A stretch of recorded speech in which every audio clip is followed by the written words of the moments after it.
नहीं, मेरी बात को वो मैं समझिए, चूंकि कलर की राजनीति हो रही है, हरा पीला नीला कलर की राजनीति। एडवोकेट हैं, आप भी एडवोकेट हैं, तो इसका मतलब सारे वकील जो है अधिवक्ता संघ ने इस बार मन बना लिया है, पूरी तरह से मन बना लेकिन गमछा तो आपने दूसरा कोई डाल रखा सर। है। ये गमछा जो है घर का है, घर में आज कलर की राजनीति हो रही है, मैंने इसलिए पूछा। नहीं, गमछे से आप मेरा वो नहीं डिसाइड कर सकते कि हम कहाँ पे नहीं, कौन जो है हो पाएगा, और 5 साल के धीरे धीरे बीत गए और कोई भी भर्ती नहीं निकाल पाएगा। और इसी तरह कई सारे मुद्दे हैं, चर्चा किया जाए तो काफी समय लगेगा। मेरा नाम पवन कुमार तिवारी।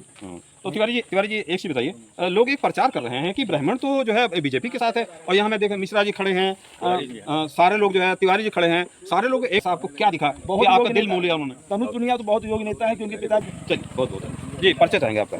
रामकृष्ण मिश्रा जी।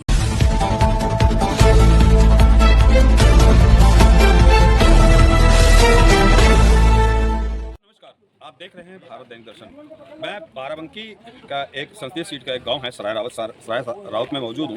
दोस्तों, मैं आपको थोड़ा बैकग्राउंड में ले जाना चाहता हूं। 2017 से अब तक की थोड़ा सा मैं आपको यहां की कंडीशनें बताना चाहता हूं।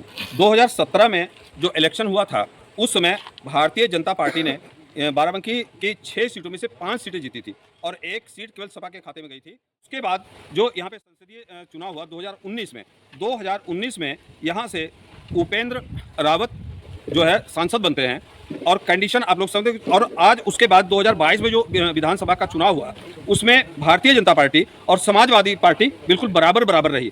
और एक चीज़ और आपको बताना चाहता हूँ, यहाँ पे उपेंद्र रावत जो जीते थे करीब 1 लाख कुछ वोटों से जीते थे, और तनुज पुनिया को 1,56,000 कुछ वोट मिला था, समथिंग 1,60,000। और जो चुनाव निर्णायक अगर दोनों लोगों का, अब इनका समाजवादी पार्टी और कांग्रेस का जो गठबंधन है, अगर इनकी दोनों ओर जोड़ दी जाती हैं तो करीब 5 लाख से ऊपर करीब 50 या 60 लाख का मार्जिन आ रहा है। कंडीशन क्या होगी फिलहाल देखते हैं कि अगर 60 लाख उस हिसाब से 60,000 के मार्जिन से पुनिया जीत रहे हैं। जो इनको पीछे वोट मिला था राम सागर जी का और तनुज पुनिया का जो वोट था, उनका मार्जिन अगर जोड़ दिया जाए तो 60,000 से इनकी बढ़त है। लेकिन कितना बरकरार रख पाए हैं वो तो यहाँ की जनता बताएगी। और ये सराय रावत कभी बीजेपी की पोलिंग हुआ करती है कि यहाँ बीजेपी जीती है ना। क्या परिचय आपका? जी, हमारा नाम कृष्णकांत पांडे है और मैं जो है तहसील में अधिवक्ता हूँ, तहसील हैदरगढ़ बाराबंकी में। जुड़े हुए लोग हैं वो तनुज पुनिया जी को वोट दें। तनुज पुनिया ही क्यों विकल्प है, इसका एक कारण है। भाजपा की प्रत्याशी हैं राज रानी रावत, और कांग्रेस के जो प्रत्याशी हैं श्रीमान तनुज पुनिया जी। तो तनुज पुनिया के लिए वोट इसलिए हम कह रहे हैं, जो सबसे पहले चीज़ शिक्षित हैं, पढ़े लिखे हैं और योग्य हैं। आप अगर उनको जिता रहे हैं तो सदन में अपनी बात को रखेंगे। जैसे आप पहला मुद्दा ले लीजिए हैदरगढ़ में ट्रेन के ठहराव के लिए, उसमें हमने कई बीजेपी नेताओं से संपर्क किया और उनसे अवगत कराया कि यहाँ पे कोई ट्रेन नहीं रुक रही है। लगभग 5 सालों में संघर्ष किए, बहुत लोग हमको वीडियो दिखाए कि हम अनिल वैष्णव जी से मिले, रेल मंत्री जी से मिले, मगर एक भी ट्रेन 5 साल में नहीं ठहर पाई। बहुत सारे मुद्दे थे जिन पर जो है दौड़े, मगर कोई कार्य नहीं हुआ। तो हम चाहते हैं कि ऐसे पढ़े लिखे योग्य और शिक्षित प्रत्याशी का आप लोग चयन करें कि जो अपनी बात को सदन में उठा सकें। दूसरी बात, पढ़ी लिखी वाली बात हुई तो इस पर दूसरा मुद्दा ये है कि गाँव में जो गरीब तबके के लोग हैं वो 5 किलो राशन में ही सिमटे हुए हैं। उनको दिमाग में उनके चल रहा है कि हमको 5 किलो राशन मिलेगा हर महीने जो है, और हमको यह आजीवन मिलता रहेगा। अच्छा, ये 5 किलो राशन जो गरीबों को मिल रहा है, इससे उभरे कि नहीं? अभी आप लोग कह रहे हैं कि 5 किलो राशन का असर है अभी। ये लोग उबर चुके हैं, मगर इनकी सोच नहीं उबर पाई है। लोग सोच रहे हैं कि हमको 5 किलो राशन मिल रहा है, ठीक है मिल रहा है, मगर 5 किलो राशन से ही काम नहीं चलेगा। जैसे रोजगार मुद्दा है, अगर किसी को रोजगार दे दिया जाएगा तो 5 किलो राशन नहीं ले पाएगा। हमारे कहने का मतलब, अगर जब उसको रोजगार मिल जाएगा तो 5 किलो राशन भी ले लेगा, अपने लिए आवास भी बना लेगा, उसको आवास की जरूरत नहीं पड़ेगी। मेन मुद्दा है यहाँ पे रोजगार होगा तो वो घर भी बना लेगा। भारतीय जनता पार्टी का सबसे बड़ा मुद्दा था राम मंदिर, तो राम मंदिर आपको मिल गया है, तो राम मंदिर का क्या कोई प्रभाव नहीं है क्या? ऐसे नहीं, राम मंदिर का इसमें कोई प्रभाव नहीं। इसका रीजन है कि राम मंदिर कोई बीजेपी की देन नहीं, वो तो हाईकोर्ट के आदेश पर बना है। हाईकोर्ट आदेश किया, उसके बाद मंदिर का निर्माण हुआ। अगर हाईकोर्ट का आदेश ना होता तो क्या मंदिर का निर्माण कर पाते? इनकी सरकार पहले से थी या 10 साल पहले से थे, 10 साल पहले बना दिए होते।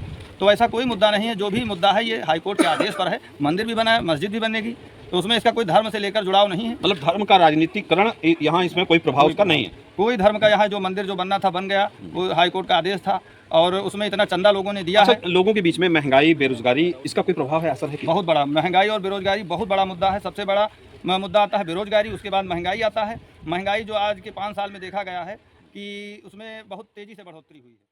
आपकी पोलिंग में स्थिति क्या होगी इस बार? हमारी पोलिंग पे जो स्थिति है, जो पढ़े लिखे योग्य और शिक्षित हैं लोग हैं, वो तनुज पुनिया जी को वोट करेंगे। पढ़ा लिखा वर्ग और एक बड़ा तबका जो है कांग्रेस के साथ इस बार है बाराबंकी में तनुज पुनिया जी के साथ। आप अधिवक्ता हैं, जो कि बड़ा शिक्षक भी हैं, तो आपके पास तो काफी डिटेल होती होगी, आपके पास समीक्षा होती होगी। तो समीक्षा में केवल बीजेपी को वही लोग वोट दे रहे हैं जो लोग 5 किलो राशन और क्या पूरे के पूरे राशन वाले और आपके सम्मान निधि वाले वोट दे रहे हैं बीजेपी? नहीं, सम्मान निधि वाले जो हैं 2000 वाले और राशन वाले, क्या उसमें सभी लोग नहीं दे रहे हैं? उसमें रीजन ये है कि 5 किलो राशन, जैसे कि अब हर गांव में मान के लिए 20% लोग हैं जिनकी सोच सीमित है, वो 5 किलो राशन पे ही सोच उनकी सीमित है, आगे नहीं सोच पा रहे हैं, वही लोग केवल बीजेपी की तरफ वोट दे रहे हैं। बाकी 70% से ज़्यादा लोग जो है इस बार बाराबंकी से खास करके जो है तनुज पुनिया जी को वोट कर रहे हैं। उसका एक मुद्दा सबसे बड़ा कारण है कि तनुज पुनिया जी योग्य हैं, शिक्षित हैं, पढ़े लिखे हैं और एक शिक्षित वर्ग से होने के साथ साथ वो अच्छा जो है उनका मिलनसार व्यक्तित्व है। अच्छा, आपके अधिवक्ता हैदराबाद में जो अधिवक्ता संघ है उसमें कितना सपोर्ट मिला है तनुज पुनिया को? अधिवक्ता संघ में उन्होंने सबसे बड़ी खास बात है कि एक आह्वान उनसे के साथ किया गया और अधिवक्ता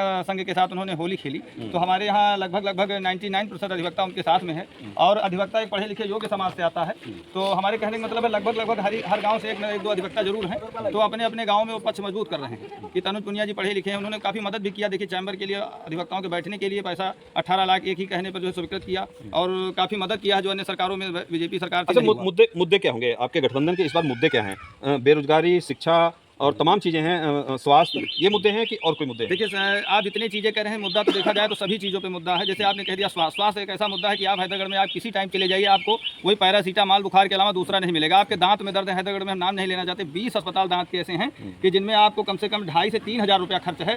सामान्य में जाएँ तो दांत के कोई मतलब डॉक्टर नहीं वहाँ बैठते हैं। अगर आपको दर्द है पैरासीटामॉल दे दिया जाएगा। स्वास्थ्य सुविधा ले लीजिए, इसके बाद आप ले लीजिए भ्रष्टाचार चरम पे है। किसी अधिकारी के पास जाओ तो जो 10 रुपये में काम होता था आज वो 20 रुपये में हो रहा। यानी शासन बहुत सख्त है और लीगल काम नहीं कर पा रहे हैं। तो ये समस्याएं जो है बहुत मुद्दा है। बेरोजगारी सबसे बड़ा मुद्दा है। देखिए, जो पढ़ा लिखा और शिक्षित वर्ग है वो रोजगार मांग रहा है। रोजगार किनके 2% हो सकता है। 2% में बताओ कौन जो है हो पाएगा? और 5 साल के धीरे धीरे बीत गए और कोई भी भर्ती नहीं निकाल पाए। और इसी तरह कई सारे मुद्दे हैं जिस पर चर्चा किया जाए तो काफ़ी समय लगेगा। मगर हमारा एक सुझाव है कि आप पढ़े लिखे योग्य प्रत्याशी का चयन करें जिसमें तनुज पुनिया बेस्ट हैं और तनुज पुनिया जी आपकी बात को सदन में उठा सकेंगे। और हमें नहीं लगता कोई यहाँ बाराबंकी से कोई दूसरा प्रत्याशी जो है सदन में जो है इस तरह की बातें उठा पाएगा। बहुत सारे मुद्दे। वो एक पूर्व जिला अध्यक्ष हैं, क्या नाम उनका, शशांक कुशमेश जी, वो तो कह रहे थे कि तनुज पुनिया बाहरी हैं और ये आए हैं यहाँ सैर सपाटा करना है। उसका ऐसा नहीं, इनके पिताजी आज के 20 साल पहले से यहाँ चुनाव लड़ रहे हैं और कई एक बार सांसद भी हो चुके हैं। तो बाहरी होते तो बाराबंकी से सांसद ना चुने जाते। उन्होंने कहा हार के बेताज बादशाह। ये ऐसा कुछ नहीं है। ये मान चलिए कि अगर सही से वोटिंग पड़ी, अगर कहीं कुछ गड़बड़ नहीं हुआ तो यहाँ तनुज पुनिया जी 4-5 लाख से जीत सकते हैं। इतना जो है रुझान है। अच्छा, आप जो बता रहे गड़बड़ी की आशंका आपके दिमाग में भी है? गड़बड़ी की आशंका हम इस तरह करें जैसे कहीं फर्जी वोटिंग ना हो, जिसका वोट है वही वोट देने जाए। तो ये सब चीज़ें हैं, उनको देखा जाए। दूसरा जो है विकलांग सरकार मीटिंग, गूगल मीटिंग से भी कर रहे हैं, सब कुछ कर रहे हैं। जो विकलांग तबके के लोग हैं उनका घर घर वोट दिलवाया जाए, हमारी वो है। तो अभी हम भी ग्रुप से जुड़े हुए हैं। जो हमको मान लीजिए जोड़ा गया है कि कोई समस्या हो तो बताएं। तो हमने एक दिन तो बताया कि आप BLO को बताइए, घर घर जाके वोट दिलवाएं। वोटिंग परसेंटेज अगर बढ़ेगा तो उतने हमारे जीत का मार्जिन बढ़ेगा और दावे के साथ जीत पक्की। और भी हैं, कुछ लोगों से बात कर लेते हैं जी। परिचय चाहेंगे आपका? जी, मैं Manish Mishra, advocate, civil court Hyderabad. तो आप तो वो देखिए भाई साहब एडवोकेट हैं, आप भी एडवोकेट हैं, तो इसका मतलब सारे वकील जो है अधिवक्ता संघ ने इस बार मन बना लिया है पूरी तरह से मन बना। लेकिन गमछा तो आपने दूसरा कोई डाल रखा है? सर, ये गमछा जो है घर का है, घर में रखता हूँ। नहीं, मेरा कहने में गमछा तो कोई कलर का, गमछे से आप क्योंकि आज कलर की राजनीति हो रही है, मैंने इसलिए पूछा। नहीं, गमछे से आप मेरा वो नहीं डिसाइड कर सकते कि हम कहाँ पे। नहीं, मेरी बात तो वो मैं समझिए, क्योंकि कलर की राजनीति हो रही है, हरा पीला नीला कलर की राजनीति हो रही है। वो पीर का चाचा लोग नाम रखे हुए हैं अभी जो है, तो इसलिए मैंने पूछ लिया आपसे। इस पार्टी से कोई गमछा मिला नहीं, तो जो था मेरे पास घर का, ये मुझे किसी पार्टी से नहीं मिला, ये मेरे घर का है, मैंने इसको डाल दिया। तो इस बार आप अपने क्षेत्र की ये पोलिंग अपने क्षेत्र में मेहनत कर रहे हैं काफी, पुनिया को जिता के मानेंगे? प्रयास तो मेरा यही है, इतना न जितना उनकी किस्मत की बात है, प्रयास मेरा पूरी तरह। मंदिर आपको दे दिया है मोदी जी ने, उसका असर नहीं है? मंदिर दिया, भगवान है, सबके हैं, ठीक है। उसमें मोदी जी या किसी भाजपा या किसी पद, मतलब किसी भी कार्यकर्ता कोई रोल नहीं। मोदी जी बता रहे हैं हमने विश्व पटल पे लाके देश को खड़ा कर दिया। वो उनका बोलना है, ज़्यादा बोलने वाले लोग अच्छे नहीं होते। अगर आप किसी भी बात को केवल अपने ऊपर करते हो, मैंने सब किया, ये मैं नहीं मानता। वो जो कर रहे हैं, किया है, अच्छी बात है, बहुत अच्छे प्रधानमंत्री हैं मेरे देश के, मैं उनका सम्मान करता हूँ। लेकिन अब यहाँ की राजनीति अलग है, ठीक है, बस ये मेरा कहना। तो दोस्तों देखिए, मेरे साथ और लोग भी हैं, बात कर लेते हैं जी। क्या परिचय है आपका? मेरा नाम पवन कुमार तिवारी। तो तिवारी जी एक चीज़ बताइए, लोग एक प्रचार कर रहे हैं कि ब्राह्मण तो जो है बीजेपी के साथ है, और यहाँ मैं देखा मिश्रा जी खड़े हैं, सारे लोग जो है तिवारी जी खड़े हैं, सारे लोग एक साथ। भाई ये तो बड़ा बदलाव दिख रहा है। इस तो मैं मान लूँ कि पुनिया जी को आप लोग जिता लिए। सर, हम असल में जो ये होता है कि ब्राह्मण बीजेपी के साथ ऐसा कुछ नहीं है। नहीं, प्रचार चैनल पे, मैं नहीं कह रहा हूँ, चैनल पे प्रचार होता है। चैनल गलत बोला है। बीजेपी वाले रिमोट आ रहे हैं, हम ABM से जीत लेते हैं, तो कोई ऐसी बात नहीं है। हम लोग चुनाव जीतेंगे। हम तो ये आह्वान करते हैं जितने कार्यकर्ता हैं हमारी तनुज पुनिया क्या किसी और सांसद क्षेत्र के केवल अपनी अपनी बूथ जिता दें, बस सबसे बड़ी यही एक बहुत बढ़िया। तारीफ है और सबसे बड़ा कमाल है। अच्छा, क्या तनुज पुनिया के अंदर ऐसा आपको क्या दिखा बहुत कि आपका योग्य दिल नेता- मोह लिया उन्होंने? तनुज पुनिया तो बहुत योग्य नेता है, क्योंकि पिताजी से पहले अच्छा, योग्यता के आधार पे आप जी, जी, दे रहे हैं उनको? यहाँ के सांसद थे और हर हफ्ते हर महीने में एक चौपाल लगाते थे, जनता दरबार। उनके पास हम लोग जाते थे, जो कहते थे वो काम हो जाता था, इसीलिए हम उनके साथ हैं। चलिए, बहुत बहुत धन्यवाद। जी, परिचय चाहेंगे आपका? रामकृष्ण मिश्रा, मिश्रा जी, कांग्रेस बूथ अध्यक्ष सराय रावत। सराय रावत। तो इस बार जिता देंगे आप? हाँ, प्रयास यही है और योग्य प्रत्याशी हैं। इनके पिताजी सांसद रहे, हमारे क्षेत्र के राज्यसभा सदस्य रहे और योग्यता इनके अंदर है, काबिलियत है। तो जिसके अंदर योग्यता होगी वो कार्य करेगा, इनके अंदर क्षमता है कार्य करने की। तो दोस्तों अभी आप लोग देख रहे थे, आप लोगों को आंकड़े हमने जो पेश किए आंकड़ों के हिसाब से, लेकिन यहाँ जिस हिसाब से आपको दिख रहा है, यहाँ का माहौल जो दिख रहा है, माहौल आपको दिख रहा है, मैंने पिछले आंकड़े भी दे दिए, जो रामसागर रावत जी और इनका कांग्रेस का जो आंकड़ा, उन दोनों को मिला लीजिए, जिस हिसाब से माहौल दिख रहा है। बाकी आप लोग कमेंट करके बताइए। फिलहाल आप देख रहे हैं भारत बैंक दर्शन में विक्रम सिंह।